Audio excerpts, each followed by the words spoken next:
All right. I will introduce myself, I guess, in case anyone doesn't know who I am. What's up to the sportslogos.net community? My name is Adam Martin, and I am a designer and podcaster and friend of these two guys that we're about to chat with. If you haven't heard of my show, it's Makers of Sport. Chris Creamer has actually been on the show, so it might be worth checking that out. Anyhow, I've been asked to conduct this Q&A with these guys for this awesome project they have going on. So I'm excited to do that, and we'll get right in. I want to just kind of have you guys introduce yourselves in case there's some new people listening to this.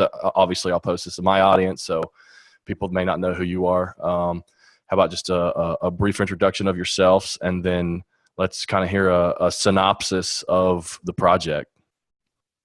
Okay. I'm Brandon Moore. I'm a graphic designer. I work full-time for the Miami Dolphins, and every now and then I get to take on really great projects like this with Baseball New Zealand, and do it with great people like Brian and like Ryan and Ian from Baseball New Zealand. So go ahead, B. Hi, I'm Brian Gundell. I'm a graphic designer. I have my own creative agency here in Portland, Oregon. Been working in the sports design industry for about 10 years. So that's kind of my background. I've worked agency, in-house for teams, and also as a contract designer with Nike. I've also freelanced with Adidas and Under Armour. Brandon and I have connected through the social sports branding channels back in the day. We were members at the Chris Creamer sportslogos.net community way back in the day, which I think that's where we first connected, right? Yeah, I think so. Gordy Delini. Yeah. I think that's where I first discovered you and your work. Where does that come from, by the way? Because that's your Skype name too. I'm just curious. It's a kind of a long story. We're starting this thing off the rails, so yeah, we are. But it's I took Latin in middle school and in high school, and when I got into my AP Latin class as a freshman, I had switched schools, and there's a girl in the class. Her name was Nicolene, and one day somebody said, "Hey, where's Nicolene?" And somebody else misheard them and said, "Did you just say where's Gordy Delini? Oh, that must be the freshman." And they just started calling me Gordy, and it just kind of stuck. So that's where it came from. All right, cool. I always thought it was a hockey player's name. You would think, given that I thought it was a sandwich. Now I need to make it a sandwich. All right. Now that we got that very important piece of information out of the way, so you guys connected on this project. There's a bit of history behind it. You reached out.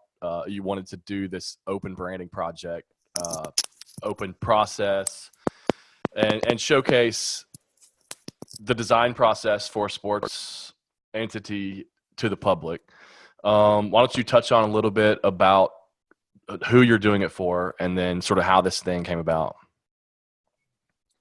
Yeah, Brandon, I'll start on this one. We as people who are involved in the sports branding world are constantly seeing teams do these really complex, intricate, and really fantastic rebrands, and they're more and more being scrutinized down to the nth degree. And we know what the creative process is like. So fans and the general public will comment and make these really brash comments and responses that are frankly uneducated. And because we know what's involved with that, we know there somewhere along the way, somebody made a choice for whatever reason. And, there's always all these suggestions. Oh, they should have done this. They should have done that. We can't help but think, and knowing what we know, that those options were explored and not chosen for a reason. So that's kind of the motivation that we had for doing this. Brandon's original tweet was, it'd be so cool if we could do this all out in the open so that people can actually see what this process is really, truly like, so that they'll get why decisions are made the way they're made, and that, we're not just doing things arbitrarily. So come along with us on the ride and see what it's really like. Yeah, definitely. Sorry, Brandon, go ahead.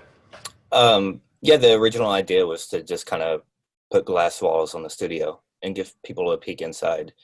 And then I think what's really made it interesting, at least for Baseball New Zealand, is we're hoping that it comes in, acts like sort of a marketing campaign. And I see that as the benefit for them. Hopefully we can expose their brand to a number of people, a number of different channels. And that's why we brought Chris in with sportslogos.net and just kind of be its own marketing campaign for them. Right. Yeah, and so the way that Baseball New Zealand itself was chosen, that came about. Someone followed you guys, and you had a previous connection there. How did that happen? I know you've touched on this in the articles, but since this is a entirely different medium, I kind of want to hit that point as well. Yeah, I think it was Gareth Hooton who hit us first and mentioned that Baseball New Zealand might be interested. So it was funny how it just kind of all started on Twitter.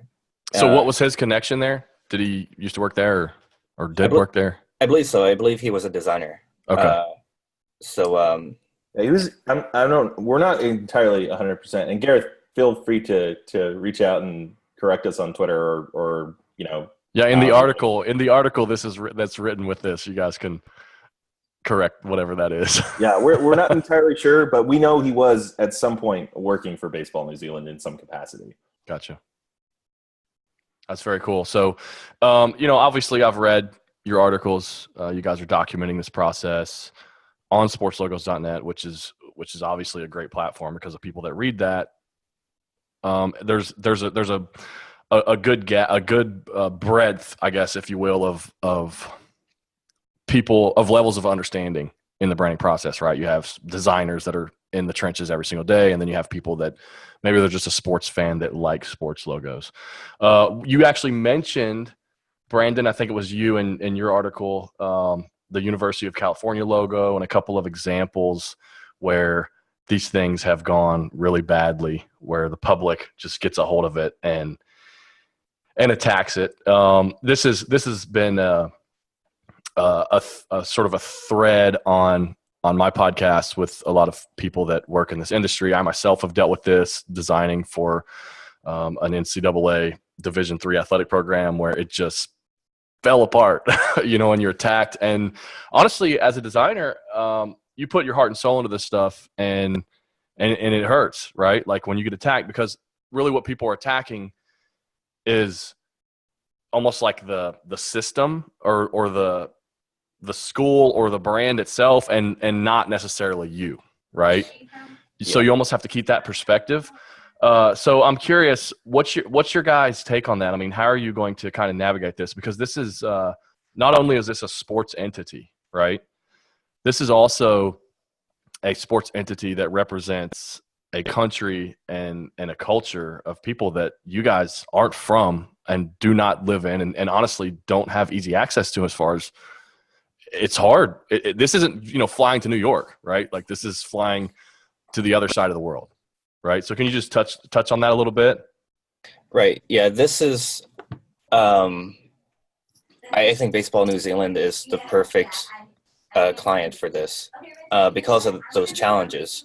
Because if this was an identity that was rolled out like Formula One or University of California, where it's just like, oh, here's the logo, and then as you read it, it's attached with some kind of copy, like the logo stands tall and represents the past, well, whatever the future. Yeah. Like it's just without or the infamous post design circle grid. Oh yeah, those are lovely. I think with this process, you'll see how much help that we've had in making it happen. And that's like primary goal, number one. Like we don't want anything to be not authentic with this brand. And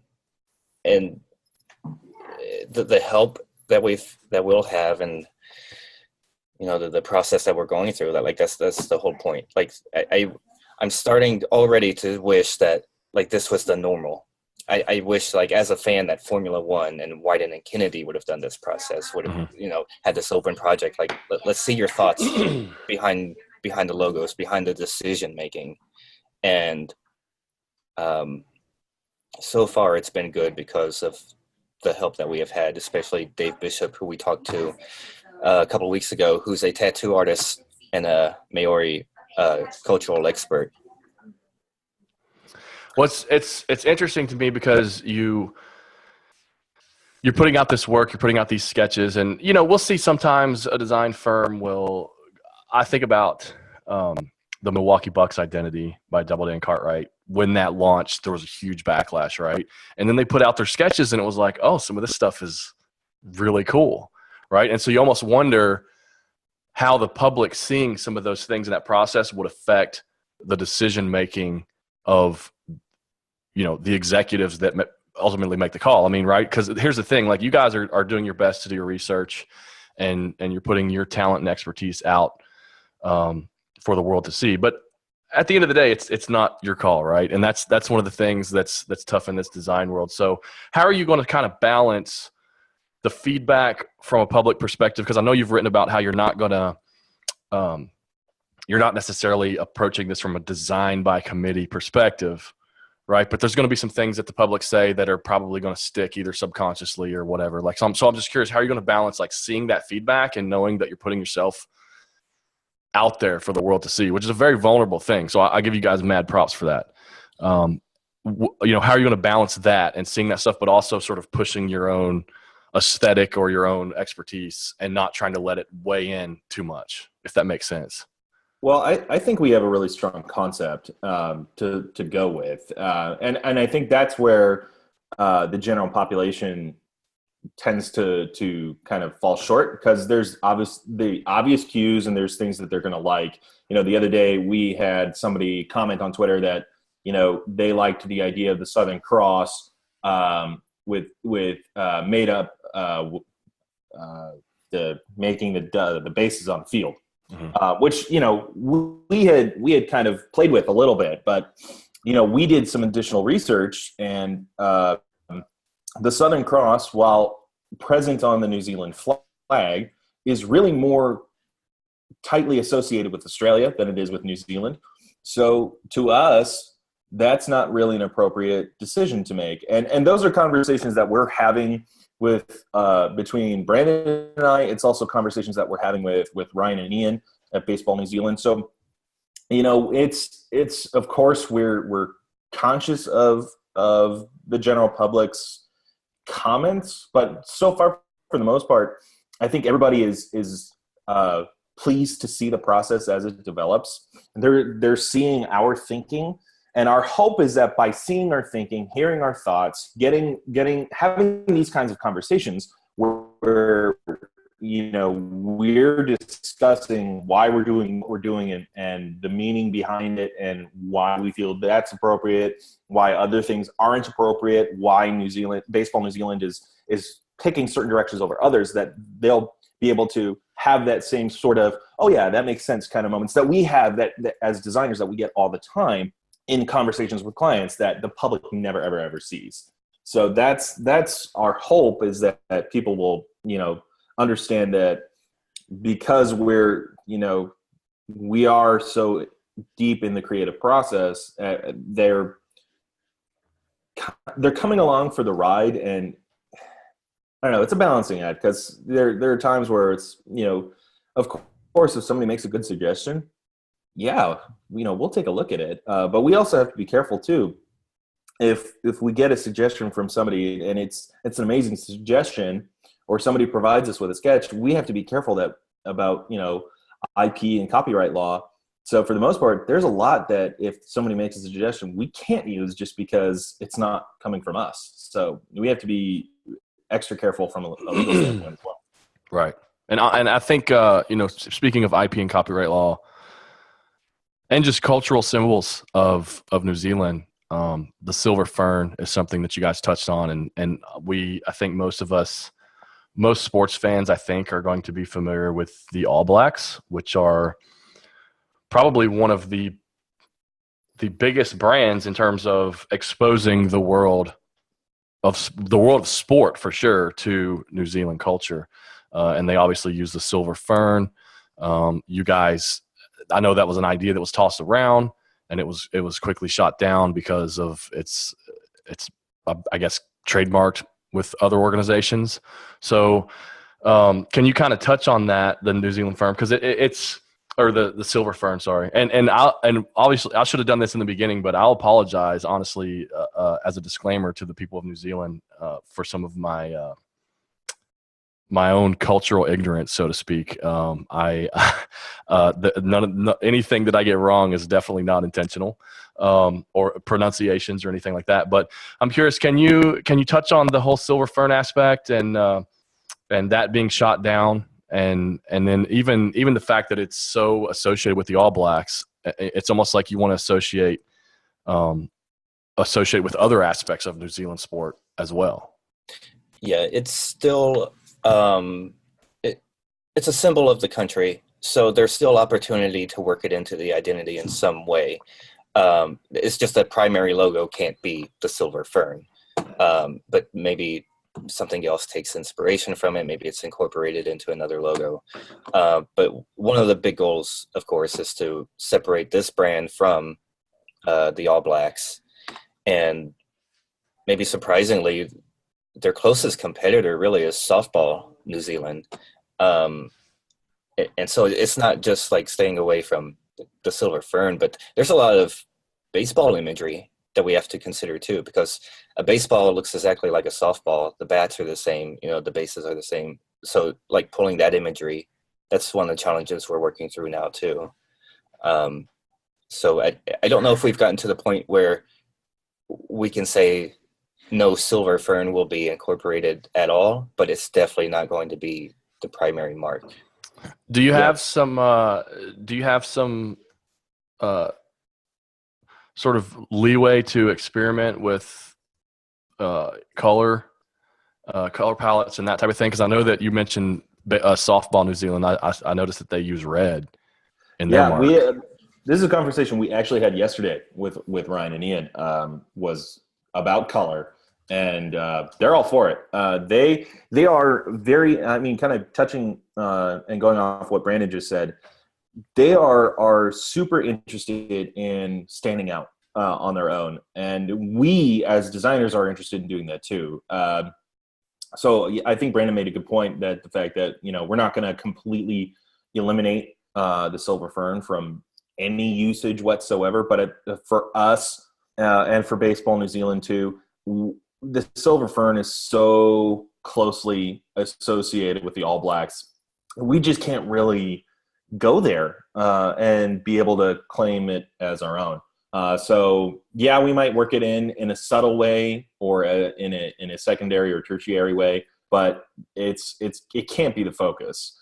And the color story kind of plays into that same thing. What we're attempting to do is to really make Baseball New Zealand stand out amongst all the national sporting bodies in the country and in the region of Oceania. And color is a way to do that. So they were talking yesterday about how in the wintertime, everybody's already wearing black and white because that's just the national identity, and it's drab and dreary, and it's a fun summer sport. So we're going to certainly explore how projects can color life into the identity. And it will definitely not be red, because we will do everything we can to go as far from softball New Zealand that we can. But that's something that we have yet to explore. We're more, that's, I think, further down in the process than where we are right now. We need to really nail down the identity aspect of it. And we discussed last night a concept track that we're really excited about. We think the organization is really excited about it. So we're at the point where we're going to start developing that in a more serious and precise manner. How many concepts are you presenting? Do you have a grasp on that? Oh, okay. So you're not coming in with like multiple. You're narrowing it down So I guess since it's a public process, they're able to see you narrow it down, as opposed to you build out 4 really deep concepts and pitch them. I think there will be a few. I think so. They'll see everything, but I think as far as each mark, or maybe for the primary mark, the cap logo, I think it's fair to throw in a few options, but definitely stuff that we feel strong about. If we feel strong about 10, I don't know, throw 10. No, I've never set a number on it. It's always been like, if I feel really good about 1, I'll show 1. If I really feel good about 10, then sure, I'll show them 10. Yeah, I'm the same way with that. I think the other thing too is when I say we have one concept, I mean we have one concept, but that doesn't mean that we're going to show one design. We have one.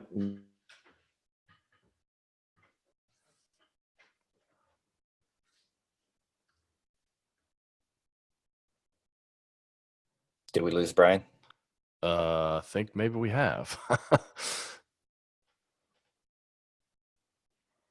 Somewhere. So this is the approach we're going to take at the moment. Brandon, you're still there, right? Me? Yeah, I'm here.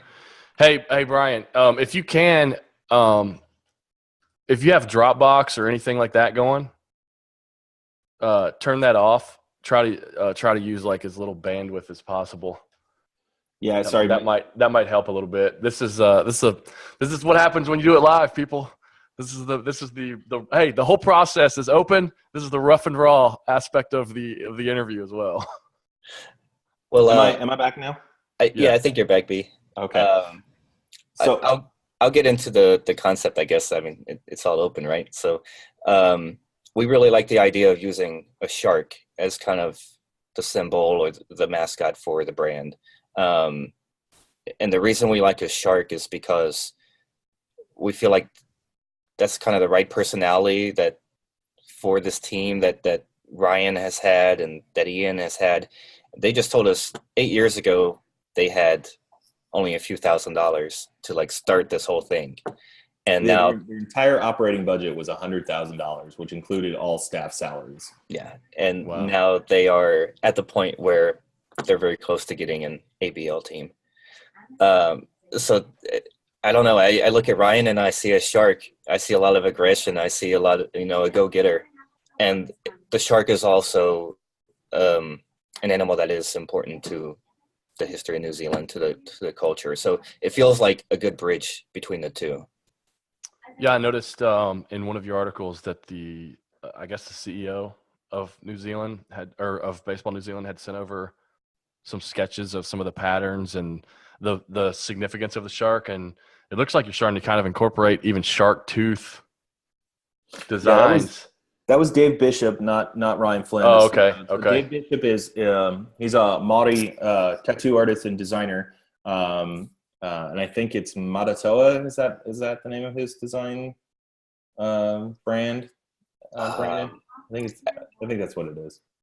We'll be sure to include a link for people. Anyway, so he's the guy that really gave us those patterns, and he's been a time associate of Baseball New Zealand. He actually played baseball. His younger brother is an up and coming prospect, and it's actually in Australia, going through his development. Is looking like he might actually get a collegiate scholarship here in the U.S. Anyway. He was the guy that provided the tattoo and Maori insight, and we're going to be speaking on Sunday, U.S. time, Monday, New Zealand time, with professor of Maori visual arts and culture. So just to get another perspective on that aspect of it. But yeah, we do like the shark symbolism. Sharks are important in Maori culture, and they're very prevalent around New Zealand. There are a lot of sharks in the waters down there. And we like the tooth because it's a cool graphic representation without being cliche. And it gives us kind of a housing shape to be able to put some Maori touches, some baseball touches, and really tie everything together in a unique and cool way. And we think, to be perfectly shameless about it, that it'll look good on merchandise, and we're hoping that that's something that can be a secondary revenue stream for Baseball New Zealand, just so they're able to help pay for our services and continue the relationship that we have with them, and that they're able to generate some extra income to be able to further fund their efforts in raising the prevalence of the program out there, and to help fund their stadium and facilities for the Australian Baseball League. So yeah, we're kind of approaching that from that kind of angle, and we're excited about that. So our next steps are to really figure out how those pieces fit together: the Maori aspect, the baseball aspect, and the shark aspect in a cohesive way. I think for me, something that's I'm familiar with New Zealand sport, obviously, because of the All Blacks. I think a lot of people are. I touched on that earlier. They have this fantastic brand. I actually wrote about this brand on a branding article for Makers of Sport, and how they also they are one of the prominent organizations that put New Zealand culture on a pedestal for other people in the world to see, right? Because sport is this beautiful thing with culture, and it displays cultures for all of us. One thing that I find interesting about them is, and the New Zealand people is, there's this history baked into their culture of pattern, which is amazing. And if you think about just the aspects of being able to use pattern in a design as a design asset that can scale to all of these things, I noticed that the All Blacks don't really use it that much. Are there any other organizations in your research, sports organizations, that are using pattern in New Zealand? Not that I've seen yet. And the pattern thing is interesting because it's very specific to different regions of New Zealand. And so the stuff that we've looked at and that we will incorporate, I think that it's going to be based around the New Zealand or the Auckland people. And there's a lot of meaning within, just these simple lines, these simple patterns. They represent, water or different animals. They represent generations. You could give a twist to something and it represents one person. You give it two twists and it's two people. And the way that patterns kind of overlap, it kind of represents generations of someone's family. So I think for the All Blacks trying to represent the entire country of New Zealand, it's probably hard for them to use really specific patterns in their stuff. But they do have a few jerseys that the Maori team does where it's kind of tattoo art.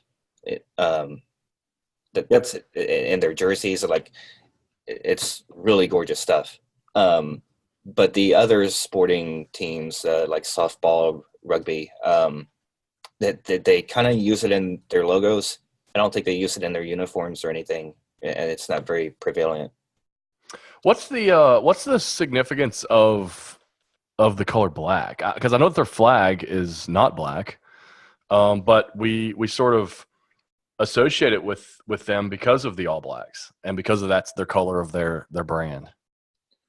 I would say it's the sporting identity, just like you've got green and yellow for Australia. That's something that's really not a lot of familiarity that American sports fans have, because every American team is red, white, and blue, right, for the U.S. flag. But you look at European sporting bodies, Italy, for example, uses a sky blue on most of their sporting teams. Australia is green and yellow, and that's kind of the significance of black and white. I'm sure there's a deeper significance, but for us, for now, that's our knowledge base on it. That's just kind of the national sporting identity, and so I think it comes from Maori tattoo art.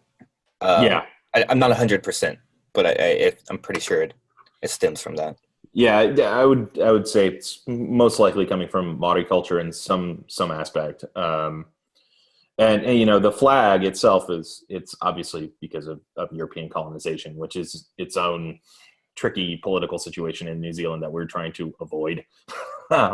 So yeah. Yeah, and that actually brings up a good point. I mean, the fact that this is an open process, you're going to get a lot of feedback, solicited or unsolicited, and some of that feedback may actually be in the vein of creatives from New Zealand or people from New Zealand that are questioning why these two American dudes are creating this work, right, for an organization that represents them. So how have you guys thought about how you can answer that question and sort of, this is kind of a hardball, but how to sort of defend your position when you undoubtedly get that question? Yeah, I hope we do, because the whole process and the whole project itself, I'm hoping will answer that.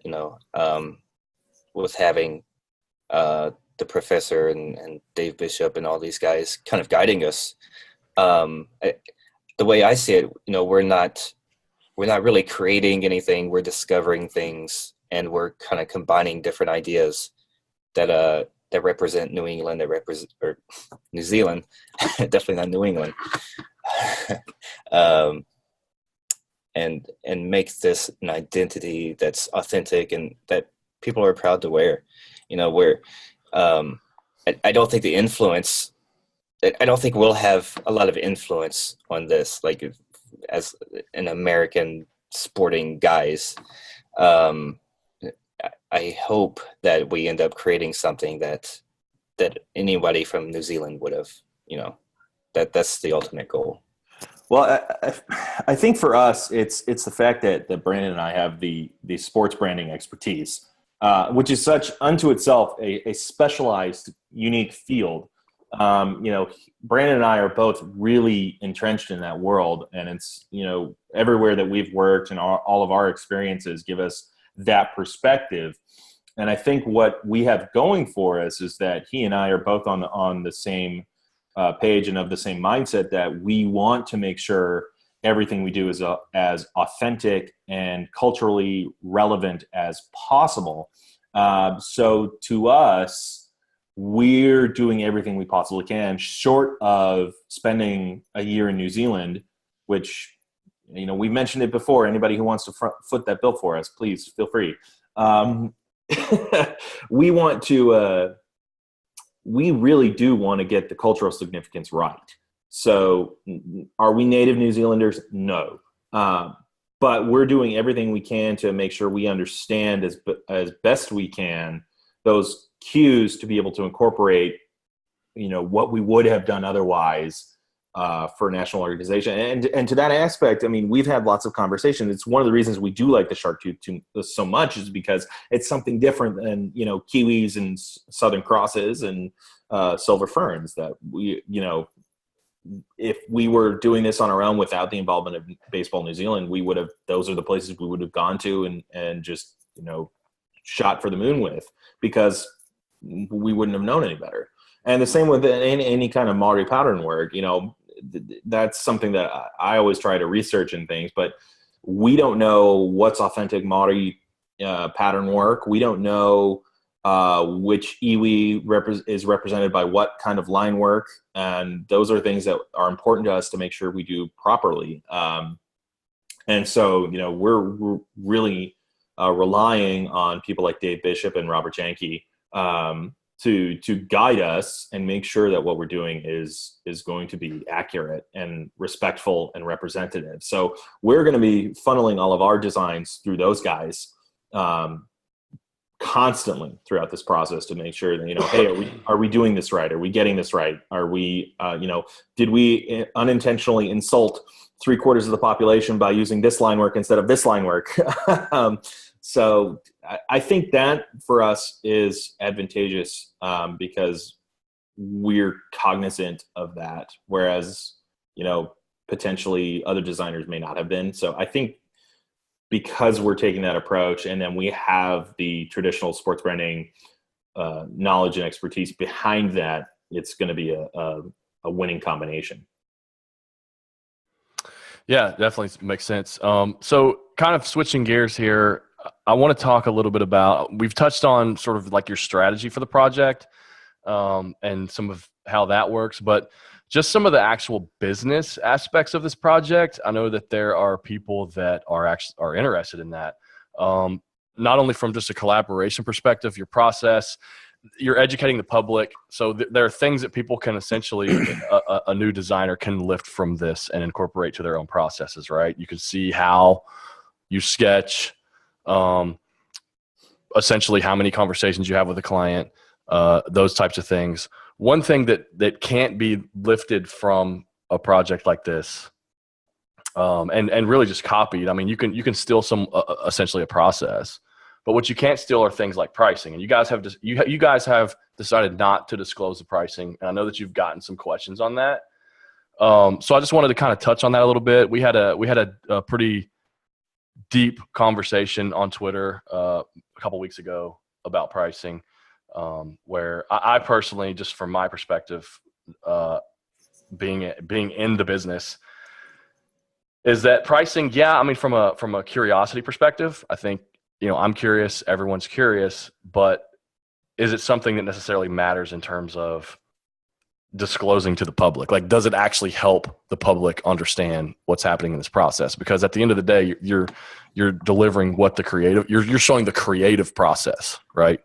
Is what you're delivering to the public. And so I can actually take that creative process as someone, as a designer, and implement those things into my own processes. But what I can't do is actually take the number that you charged and make that a standard number that I can go to every single client and charge, right? So Exactly. can you guys kind of talk about that a little bit, and maybe even just go down the path of some of that conversation we had, and I guess your defense of why that doesn't matter, why the number itself doesn't matter? Yeah. The whole idea, like I said, was to put glass walls on the studio and to open up the creative process so people could understand the final results of it.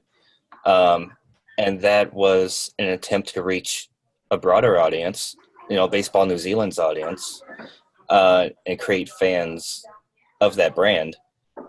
I didn't expect people to want to know the numbers and the math behind it, but I guess I understand. From the designer's perspective, I understand. But yeah, I think the big thing to take away from it, and I think what maybe we should share with people, or we did in the proposal, was how to come to a number and how to put a number on what you do, and how to say this is valuable. Yeah. Because what I would charge by myself, or if I did this project with another designer, if Adam, you and I did this, it would be a different number. So the number itself doesn't matter. Right. I mean, and everyone has varying levels of experience, right? Like a person that's only done like a couple of local high school identities can't necessarily take your number and learn from that number and say, I'm going to charge that on my next project, right? Because it's completely different. And there are really no market rates, so to speak, because this is a global project. I mean, you're not working in a market, right? Like, you guys are in two separate markets. The sports business itself spans a huge gamut, right? Of youth clubs all the way to professional teams, right? Yeah. So you can't necessarily just stamp a number. Yeah, I think people got locked into the number because it's like, oh, I want to charge that number. But I think if we're going to help designers, it's going to be no, this is the process of coming to a number. That's what's valuable. That's what we should be teaching people if we're going to do that. Right. Yeah, and I agree with that, because I think anybody that's run their own business or does any type of freelance, we've all looked for years. What should I charge? I want a definitive answer, right, of what I should charge. And it just doesn't exist, right? Because it can't exist. Your expenses are different. Brian, you have a family. But also, like, you look at two designers, you put them on paper next to each other. Both have 10 years of experience, but my 10 years experience is going to be vastly different than somebody else's 10 years experience. In my 10 years, I've worked at Nike, I've worked at the Arizona Diamondbacks, I've worked at the University of Washington, I've had my own business. Nobody else has that same 10 years of experience, and that gives me a unique perspective. And Brandon and I had a good long conversation about what we should charge for this project, and there was a lot of back and forth, and just because we have to put a value on our time. This is not the only project I'm working on. Brandon has a full-time job. So what we would charge, given our schedules and our experiences, I mean, you can't put a number on that people are going to be able to understand. And the other thing too is there are people who are going to look at the number that we're charging and go, oh my God, how could you be charging that much? And then there are other people who are going to look at that and go, that's all you're charging? Are you kidding me? So it's very, very subjective. So we felt because of that subjectiveness, it would be distracting and people will get too hung up on that rather than on the process. And that's a number that we came to an agreement on between Brandon and I, and then also with Baseball New Zealand. So yeah, and I think to add to that, there's this aspect of just an example, and I know that we had this conversation on Twitter, but I'm from Lexington, Kentucky, obviously, so that means by default I'm a University of Kentucky fan. Nike's graphic identity group did a rebrand for them. And then later, the university decided that they wanted to use the Interlocking UK as a part of their institutional identity, when in the past they'd had a separate institutional identity and an athletic identity.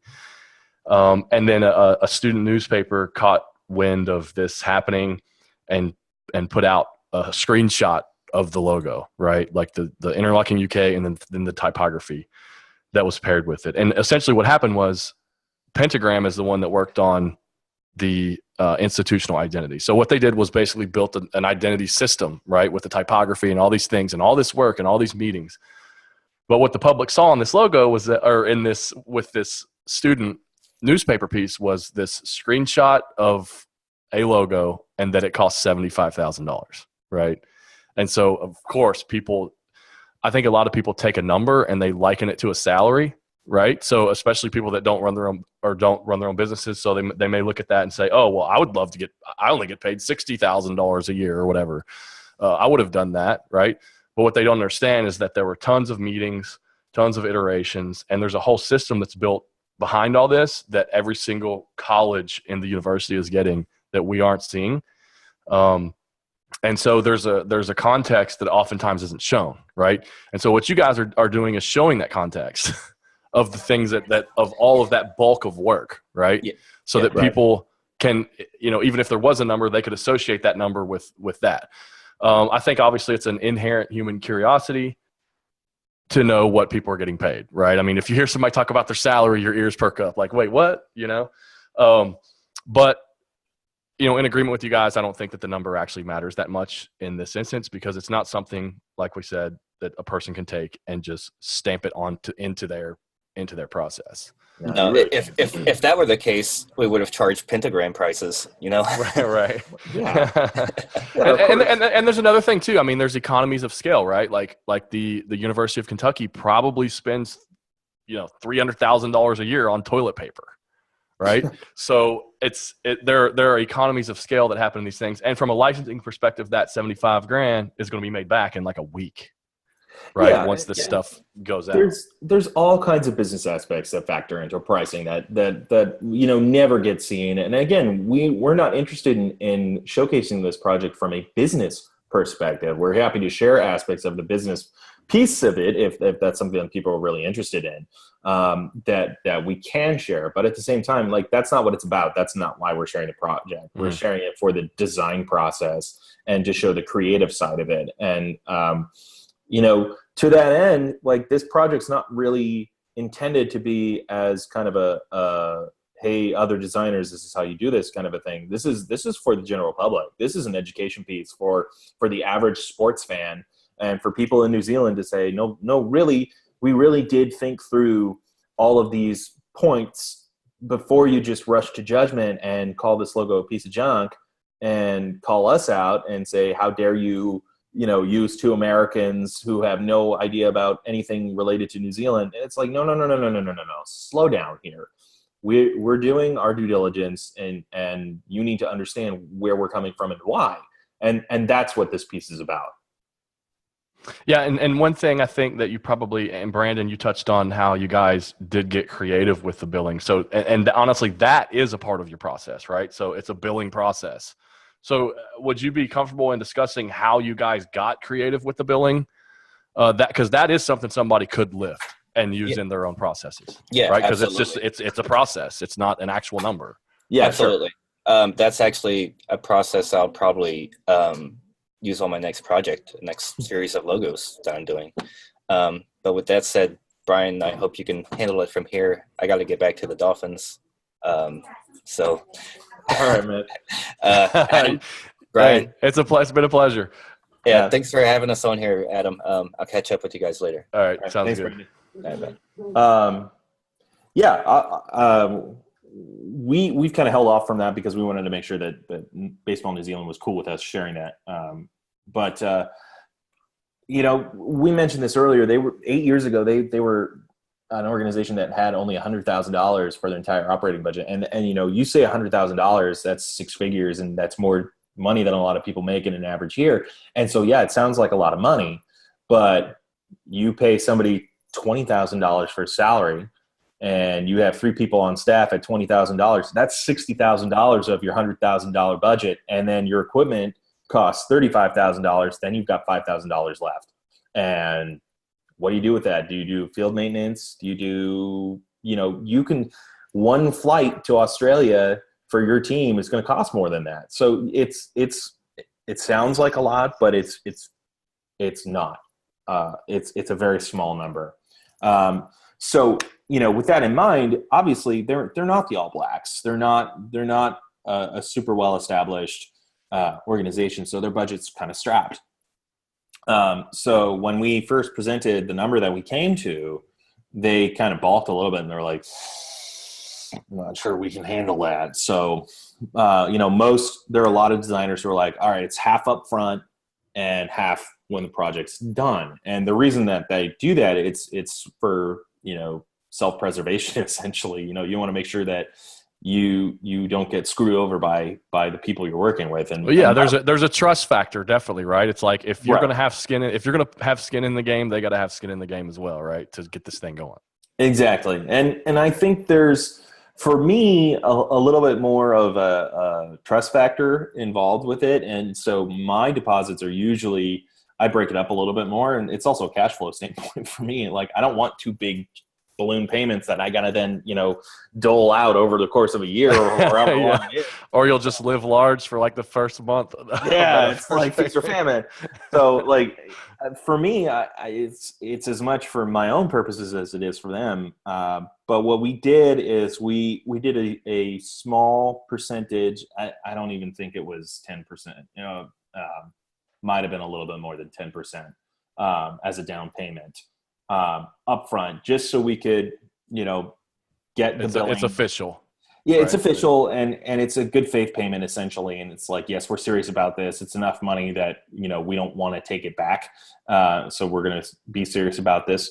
But we ended up deciding that to make it easy on their cash flow and on their budget, we're billing them monthly in installment payments for 24 months. So we're not gonna take 2 years to do the project, and we're not gonna take 2 years to get all the work completed. If it takes that long, it takes that long because it takes that long, not because that's how long the billing cycle is. But that way, it's almost micropayments for them. So they can budget that in over the course of the next couple of years. It makes it a lot more feasible for them to get to that. We're not charging them interest. We're not charging them any sort of financing fees or anything like that, because it's frankly a headache for us, and it's pointless. Like, if they're going to pay us, they're going to pay us. And if they're not going to pay us, then that's what contracts are for, to ensure that we have some way to collect the money that is agreed upon and owed by both parties if need be. So, that's how we kind of got around everything. So we didn't change our number. We didn't give them any sort of, okay, we know that you're strapped for cash, we'll give you a cheaper rate. So we didn't devalue our work, but we just worked with them to make sure that what the fee that we are charging them is feasible for them to pay in a realistic amount of time. So in kind of wrapping up here, do you guys have a deadline in mind, or is it just kind of open at this point? It's totally open. We don't want to have. I mean, yeah, yes and no. We want to get this done as quickly as we possibly can, because they have goals that they want.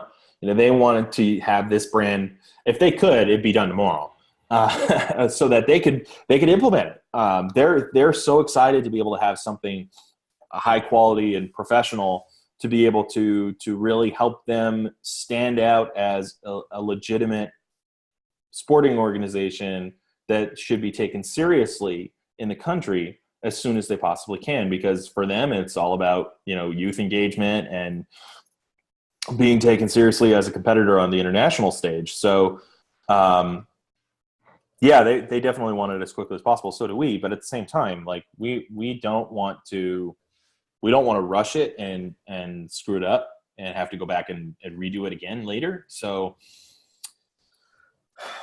it's kind of, it's open-ended in that, we don't have a specific deadline, but we're shooting to try and have something wrapped up within the next 6 months. I suppose 5 months now. Gotcha. Well, cool, man. Is there anything else that you kind of want to leave people with? Maybe preview some stuff coming out or next article topic? Yeah. So, I mean, we've mentioned this a couple times. We're speaking with Professor Robert Janke this weekend, who's a professor of Maori visual culture and arts at a university in New Zealand. And we're looking forward to kind of picking his brain, getting a different perspective. I mean, we're super grateful for Dave Bishop's input and, for his continued guidance, just because he is Maori and, he's connected in the baseball world. But it's always good to get a second opinion and have somebody else to provide us with something else. So that'll be interesting to see what he has to say about what's important and then kind of where we're going. And then we are, I think we're going to start getting into the nitty gritty. We've done a lot of exploration sketches, just kind of like, hey, what about this? What about that? And we talked about the shark tooth being something that we're really excited about. And so I think we're going to start doing some actual focused sketching based on that and really try and figure out the primary system, cap mark, primary logo and jersey word mark text that can then inform the rest of the brand. Cool. Awesome, man. Well, I appreciate the time. Enjoy the conversation and I'll obviously be watching from afar and wish you guys luck. All right. Thanks, Adam. Appreciate your time, man. Thank you. And thanks to Chris Creamer and the sportslogos.net community. If you want to follow along with this project, obviously at this point, you should probably know that they are documenting it on sportslogos.net.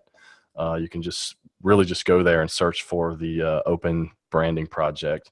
I know Brian's Twitter account is at @bgundell, and then you can find me on at Makers of Sport on Twitter. So thanks a lot, everybody, and happy holidays.